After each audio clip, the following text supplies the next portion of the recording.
to the victims' families who are here today, we're standing with you, and I cannot imagine your loss, but it hits home with every one of our communities, so there's clearly much more work that we must do.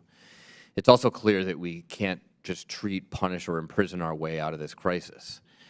As this report and our witness's testimony points out, we need to stop the flow of fentanyl to the United States at its source, and with 97% of precursors coming from the PRC, that source is China.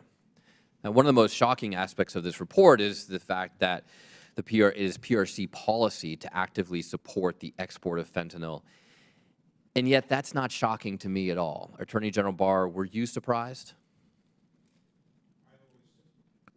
I always suspected it, but I think this makes a very compelling case. Mr. Luckey, Mr. Donovan, were you surprised? Not surprised. I applaud the committee's report for shining a light on this problem. Were you surprised? Not at all, sir. Now, Attorney General Barr, under the Trump administration, you were able to achieve some significant victories in reducing fentanyl trafficking, including getting the PRC to schedule fentanyl-related substances in 2019, collaborate on joint investigations resulting in convictions of traffickers, and make progress on customs data sharing. Is that right? Yes, Congressman. And it certainly didn't solve the problem, but any idea how many lives those actions saved? No, I don't. I really don't. I mean, to be honest, I don't know either. But when you see the photographs held by the victims' families behind you, I mean, frankly, even if it was just a few lives, it matters. And would any of that have been possible without engaging with the PRC?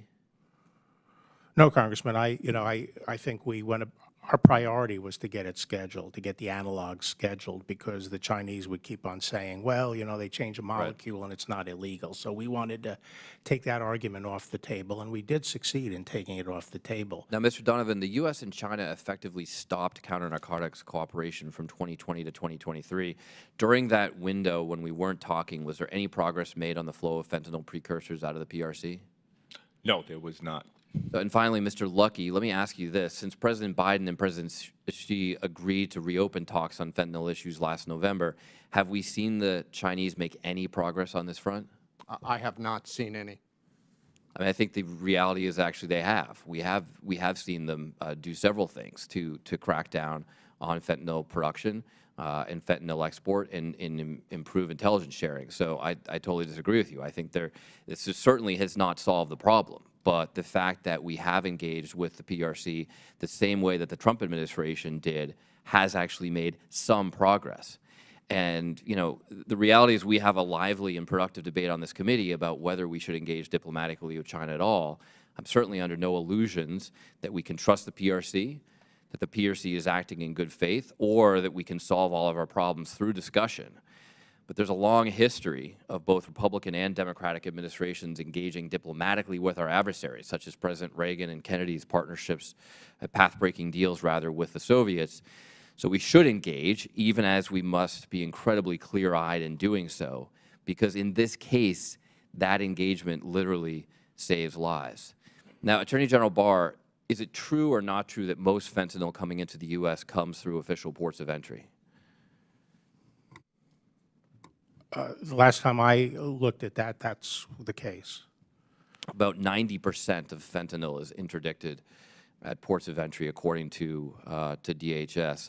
Mr. Donovan, what kinds of authorities or resources would be most useful to counter the illicit flow of fentanyl into the U.S. through ports of entry?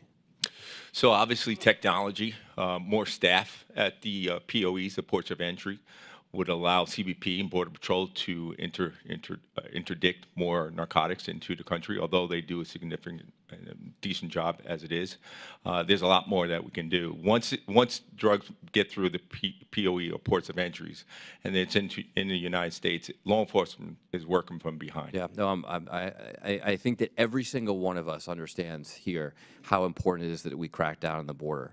And while we know that no border deal is perfect, the Senate passed border deal that would expand hiring authorities and training for CBP and Border Patrol, would invest $20 billion to hire new agents, and would expand technology. Look, it's not perfect, but it's a problem that we can't get that past the House, because our failure to act serves Mexican drug cartels, it serves Chinese organized crime, and it serves the PRC. Mr. Chairman, I yield back.